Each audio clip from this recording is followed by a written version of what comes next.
എറണാകുളം കുറുമശ്ശേരിയിൽ ആത്മഹത്യ ചെയ്ത മധു മോഹനന്റെ മൃതദേഹവുമായി കേരള ബാങ്ക് ശാഖയ്ക്ക് മുന്നിൽ ബന്ധുക്കളുടെ പ്രതിഷേധം. 15 ദിവസത്തെ സാവകാശം തന്നിരുന്നെങ്കിൽ ആത്മഹത്യ ഉണ്ടാവില്ലായിരുന്നുവെന്ന് കുടുംബം ആരോപിച്ചു. കേരള ബാങ്കിന്റെ ജപ്തി ഭീഷണിയെ തുടർന്നാണ് മധു മോഹൻ ആത്മഹത്യ ചെയ്തതെന്നാണ് കുടുംബം ആരോപിക്കുന്നത്. ആദ്യം ഒരു പ്രതികരണത്തിലേക്ക്.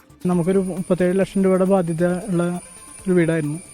അത് കച്ചവടമാവാൻ എല്ലാ കാര്യങ്ങളും ഓക്കെ ആയി വന്നതാണ്.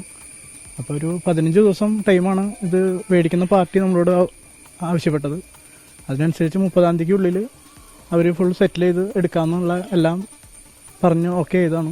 അപ്പോൾ ബാങ്കായിട്ട് ആ വന്ന പാർട്ടി ഡയറക്റ്റ് പോയി സംസാരിച്ചു.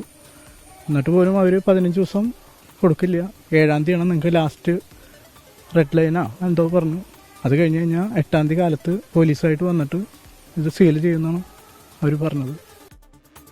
അമൽ സുരേന്ദ്രൻ കൊച്ചിയിൽ നിന്നു. അമൽ, ഉള്ള കിടപ്പാടം വിറ്റും ബാങ്കിന്റെ ഈ പറയുന്ന ലോൺ അടച്ചു തീർക്കാനുള്ള ശ്രമത്തിലായിരുന്നു. പക്ഷേ അപ്പോഴും ചോദിച്ച സാവകാശം ബാങ്ക് കൊടുത്തില്ലെന്ന് പറയുന്നു. എന്താണ് നമുക്ക് മനസ്സിലാക്കാൻ കഴിയുന്നത്? എന്താണ് വിവരങ്ങൾ?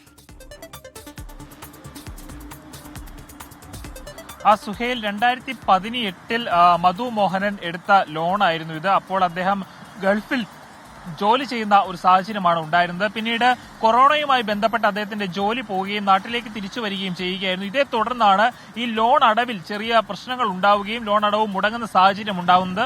അപ്പോൾ മുതൽ ബാങ്കുമായിട്ട് ഇദ്ദേഹം സംസാരിക്കുകയും ചിലപ്പോഴെല്ലാം കയ്യിൽ കിട്ടുന്ന പണം ബാങ്കിൽ അടയ്ക്കുന്ന ഒരു സ്ഥിതിയായിരുന്നു ഉണ്ടായത്. എന്നാൽ 5 വർഷമായിട്ട് ഈ ഒരു പ്രശ്നം നിലനിൽക്കുകയും ലോൺ 5 വർഷത്തിന്റെ കാലാവധി പിന്നിട്ട ഒരു സാഹചര്യത്തിൽ ബാങ്ക് ഇദ്ദേഹവുമായിട്ട് നിരന്തരം സമ്മർദ്ദത്തിലാക്കുന്ന ഒരു രീതി ബാങ്കിന്റെ ഭാഗത്തുനിന്ന് ഉണ്ടായി എന്നാണ് കുടുംബത്തിന്റെ ആരോപണം ഉണ്ടായത്. ഇതേ തുടർന്ന് മാനസിക സംഘർഷം സഹിക്കവയ്യാതെയാണ് ഇദ്ദേഹം ആത്മഹത്യ ചെയ്തതെന്നും കുടുംബം പറയുന്നു. ഏതായാലും ഇന്നലെ രാവിലെയാണ് ഇദ്ദേഹത്തിന്റെ ഒരു ആത്മഹത്യ ചെയ്തു എന്നൊരു കാര്യം, അല്ലെങ്കിൽ ഇദ്ദേഹത്തിന്റെ ഒരു മരണം കുടുംബം സ്ഥിരീകരിക്കുന്നത്. ഇതേ തുടർന്നാണ് ബാങ്കിനെതിരെയുള്ള ഒരു ആരോപണങ്ങൾ പുറത്തു വരുന്നത്. ഇതിന്റെ ഭാഗമായിട്ട് ഇന്ന് അദ്ദേഹത്തിന്റെ സംസ്കാര ചടങ്ങുകൾ ആലുവ NSS ശ്മശാനത്തിൽ വെച്ചാണ് നടന്നത്. അങ്ങോട്ടേക്ക് കൊണ്ടുപോകുന്ന വഴിയാണ് കുറുപ്പശ്ശേരി ബ്രാഞ്ചിന്റെ മുന്നിൽ ഈ മൃതദേഹവുമായി എത്തിയ ബന്ധുക്കൾ ഈ പ്രതിഷേധവുമായിട്ട് ബാങ്കിന് മുന്നിൽ തടിച്ചുകൂടുന്ന സാഹചര്യം ഉണ്ടായത്.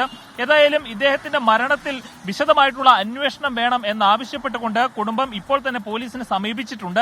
ഈ അന്വേഷണത്തിന്റെ കാര്യങ്ങളുമായി ബന്ധപ്പെട്ട് ഇന്ന് പോലീസ് സംഘം ഈ വീട്ടിലെത്തി ഇവരുടെ ബന്ധുക്കളും ഇവിടെ പറയാനുള്ളത് അവരുടെ മൊഴി എന്താണ് എന്ന് കേൾക്കുമെന്നാണ് നമുക്ക് അറിയാൻ സാധിക്കുന്നത്. എന്തായാലും ദൗർഭാഗ്യകരമായ ഒരു സംഭവം തന്നെയാണ് ഉണ്ടായത്. തുടർ നടപടികൾ എന്താകുമെന്നാണ് ആളുകൾ ഉറ്റുനോക്കുന്നത്. ഏതായാലും ബാങ്കിന്റെ ഭാഗത്ത് ഏതെങ്കിലും തരത്തിലുള്ള ഒരു മനസ്സലിവ് ഉണ്ടാകുമോ, അല്ലെങ്കിൽ ഇവരുടെ ലോണിന്റെ തുക കുറച്ചു കൊടുക്കുക പോലുള്ള ഏതെങ്കിലും തരത്തിലുള്ള നടപടികൾ ഉണ്ടാകുമോ എന്നൊരു കാര്യവും പല കോണുകളിൽ ബാങ്കിന്റെ ഡെഡ് ലൈനിൽ ഒരാളുടെ ജീവിതം പാതിവൽ ഉപേക്ഷിക്കേണ്ടി വന്നിരിക്കുന്നു. ചില ശാഠ്യങ്ങളിൽ ചില മനുഷ്യർക്ക് ജീവൻ നഷ്ടപ്പെടുന്നതിന്റെ ഒരു ഉദാഹരണം കൂടിയാണ്. അല്പം ഒരു 15 ദിവസത്തെ സാവകാശം കൂടി നൽകിയിരുന്നെങ്കിൽ ആ പാവം ഇപ്പോഴും ജീവിച്ചിരുന്നേനെ എന്നാണ് കുടുംബങ്ങൾ പറയുന്നത്.